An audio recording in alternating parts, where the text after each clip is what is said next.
Hello, good morning. So nakalabas na naman. Nakalabas na naman ang iyong inday.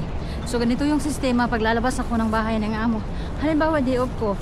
So bago ako makalabas sa mahiwagang bahay ng aking amo, kailangan ko muna paliguan. Antayan ko para si lolo na magising. Kapag katapos, pag nagising na yung lolo ko, ano na siya, ire-ready ko yung kanyang paliguan kasi hindi ako makaalis pag hindi siya makakaligo. Tapos nung matapos ko naman siyang paliguan, syempre bihisan, di ba? Naghahanda na si Lola minsan.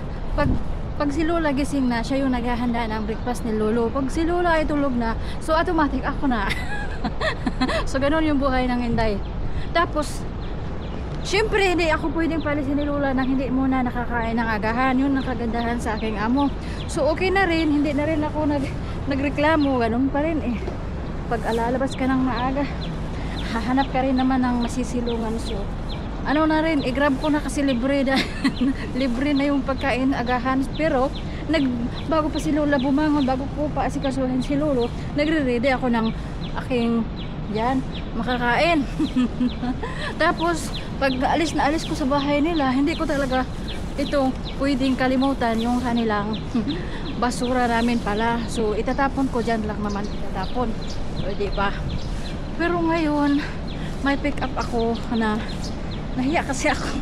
Nagtanong ako ba ng another swimming suit na gagamitin ko pang ligo, kasi yung ginagamit ko isa lang yun. Parang 6 na taon ko na siyang ginagamit pag naliligo ako sa tubig. Yun lang ang ginagamit ko. Napapansin ng mga alam nyo na, pabalik-balik. So sinasabihan ako na hindi daw ako nagbibihis. Hindi kasi ginaya ko yung amo ko ba, kasi yung amo ko may pera, ako wala. Tapos pag naliligo siya, kahit sa ang pool, kahit sa ang beach, isang swimming suit lang talaga yung kanyang ginagamit. Kaya ginaya ko siya noon. Kaya patagal ang patagal, pag naliligo ako, syempre ano yung Inday ninyo papansin, ipinupost ko sa aking social media account. Charot, napapansin ng mga tao na hindi ako nagpapalit, isang ano lang talaga. Ngayon naisipan ko magtanong sa online. Na ilang akong tanggihan kasi naghahanap buhay din yung tao. Kaya yun yung ipipick up ko ngayon, o diba? So naglalakad na pala ako. Siyempre naglalakad ba? Papunta ng kung saan ko ipipick up yung order ko. So bala ko lang naman sana mag-hike doon lang sa malapit sa taas sa ano ng amo ko, kasi ano ngayon tag-ulan, pero may dala naman akong payong. Ulan lang yan, explorer ako. hindi na makabigkas, o diba? Ito pala yung kagandahan ng aking camera ngayon, kahit hindi ako professional na gumagamit nito, pero nagaganahan na akong gamitin yung single lens. Nahiya pa ako magbihis kasi yung damit ko masyadong open. Tapos nahiya akong pumunta or dadaan sa sala or makikita ng lola na naka-tube ang Inday or nakikita yung cleavage, kaya nakasuot ako ng t-shirt. Pero okay lang yan kasi yung mga tao naman dito open naman sila, at saka hindi naman ito katulad sa atin sa Pilipinas, lalo na sa baryo-baryo o sa probinsya, na pag nakikita kang iba sa kanilang paningin, pagpipestahan ka ng marites. Dito yung mga tao dito wala silang kialam sa sinusuot mo, o diba? Lalo na pag ikaw ay nasa pampaliguan. Ang daming mangga, o diba? Daming mangga, kita nyo ba? Ipapakita natin yung mangga. Yan, mangga. Pero yung camera ko hindi ko siya maibak kasi single lens yung aking pinindot. Pag single lens lang talaga natin. Ito yung kanyang yung mangga. Pwede ba siya? Hindi ko siya pwedeng i-zoom. Okay lang yan kahit hindi ko siya pwedeng i-zoom.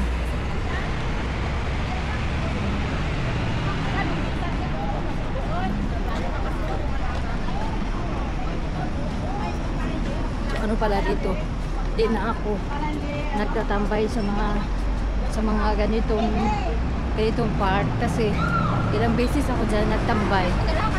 Kumbaga nasilong lang ako kasi mainit or maulan. Tapos hindi naman ako nag-ano, bigla-bigla ba may lalapit sa'yo na hindi mo kakilala, tapos sabihan ka ng mga kung ano-ano na mga problema niya, ganito bigla-bigla hihingin yung number mo. Tapos ang masakap nung mahingi na yung number mo, sabihan niya na ay ganito pala, may emergency pala. Ilang beses na akong na ano dyan, nabudol. Tapos kung kukunin ko naman yung last na beses na ano ko dyan, nagtambay ako dyan sa park Mayan, humihingi siya ng tulong, o diba, klarong-klaro, nabudol talaga kasi hihingin ko yung kanyang Facebook. Sabi niya wala daw siyang Facebook account, imposible sa panahon ngayon. Siguro may mga tao pa na walang social media account, pero ikaw ay nasa abroad tapos wala kang mahirap paniwalaan, di ba? Ang daldal ko. So malapit na pala ako sa MTR. Kailangan kong mag-MTR para mabilis yung aking lakad at hindi ako mahuli sa oras na pinag-usapan namin, pero parang huli na ako. Parang late na yata ako kasi matagal ako nakaalis sa bahay ni Amo. Ganun talaga. Ako yung nakikisama kasi ako yung nangangamuhan, o diba?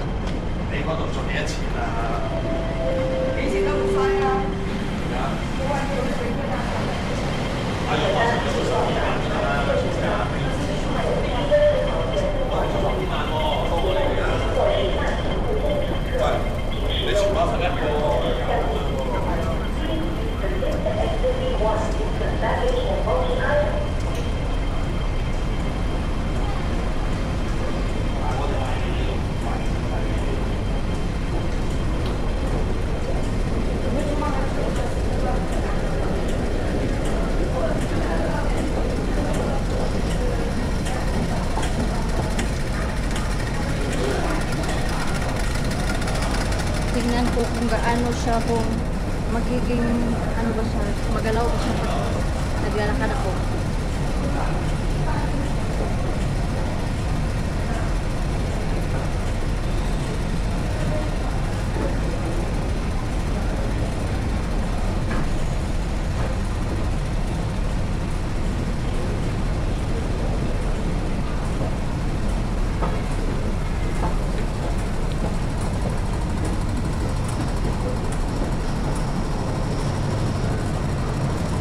Babay na muna.